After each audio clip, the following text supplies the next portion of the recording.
Coming up on Mountain News this morning, Kentucky lawmakers pass a couple of bills focusing on child welfare.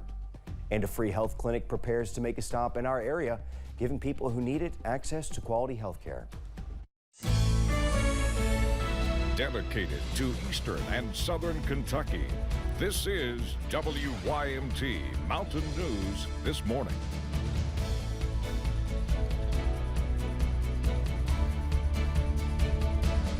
Good morning. The time is 4:59. I'm Keaton Hall. Dakota Makers is off this morning. Let's throw it over to Brandon Robinson for our first look at the weather. Well, the forecast this morning, Keaton, it was a busy night there for sun. No severe weather, thankfully, for our area, but we did have some gusty thunderstorms roll through there. At the house about 2:30, 3 o'clock this morning, but everything is moving out this morning, and maybe some fog moving in behind it. Let's take a look at the last 6 hours on the satellite and radar.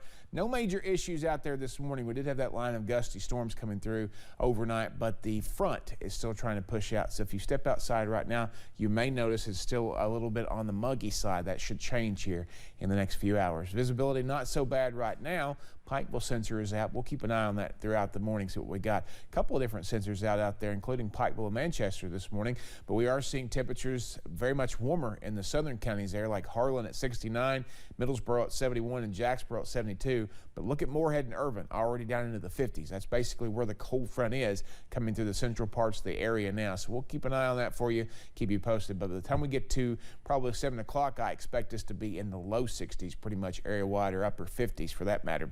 6 degrees warmer right now this morning in Middlesboro than it was this time yesterday, but 7 degrees colder in Moorhead. So your breakfast forecast will again bring some clearing skies as we head deeper in the morning and into the afternoon hours. Might as clear as quick as this morning, but again, I think we're going to keep the clouds around at least for a little while for some, all the way through about mid to late morning.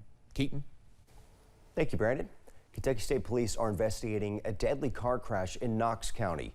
The crash yesterday involved 3 cars on Kentucky 11 North, just outside of Barberville. Officials say 1 person was killed and 2 people were injured. No other details have been released. Kentucky State Police are also investigating a deadly crash in Clay County.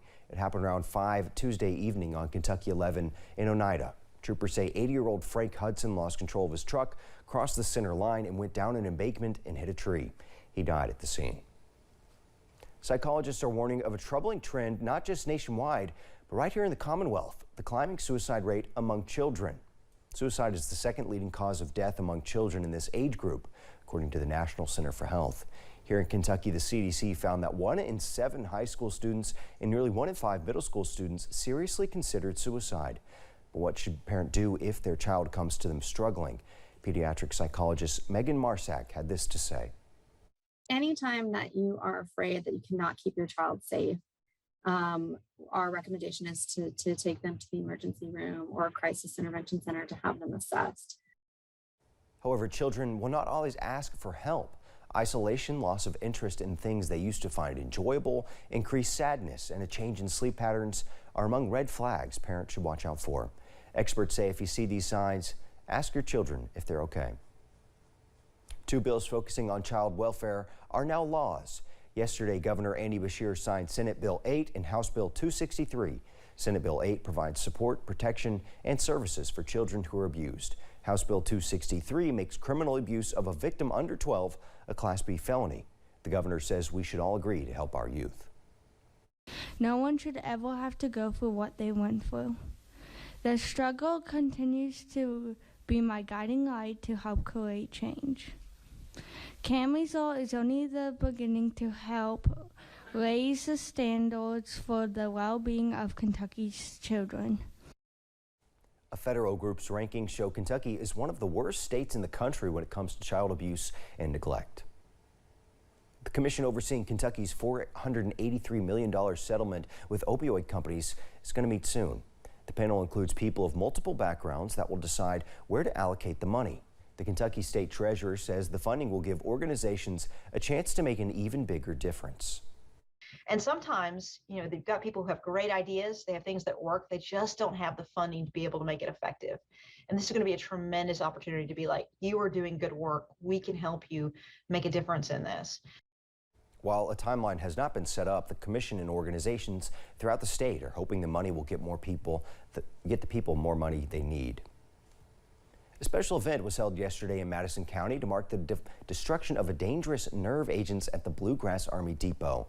The last of the VX nerve agent on the base was destroyed in April, and yesterday, officials marked being one step closer to getting rid of all of the gas agents in the area.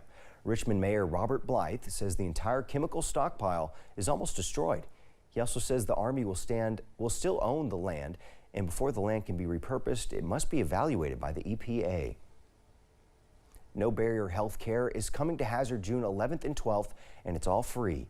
Remote Area Medical is a nonprofit delivering free dental, vision, and some medical services across the country in pop-up clinics.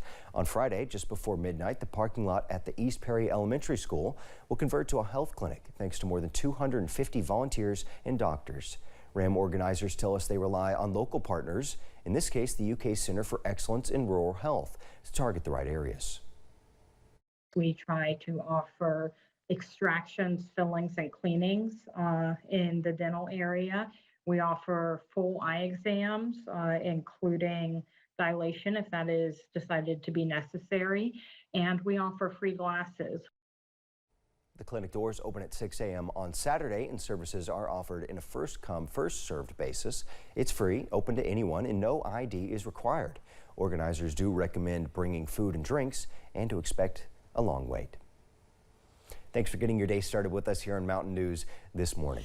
Coming up, the U.S. government works on a plan to help reduce pollution on public land. We'll have more on that in just a few minutes. Well, the rain chances are all but gone. The cooler temperatures are moving in. We'll have the latest forecast after minutes.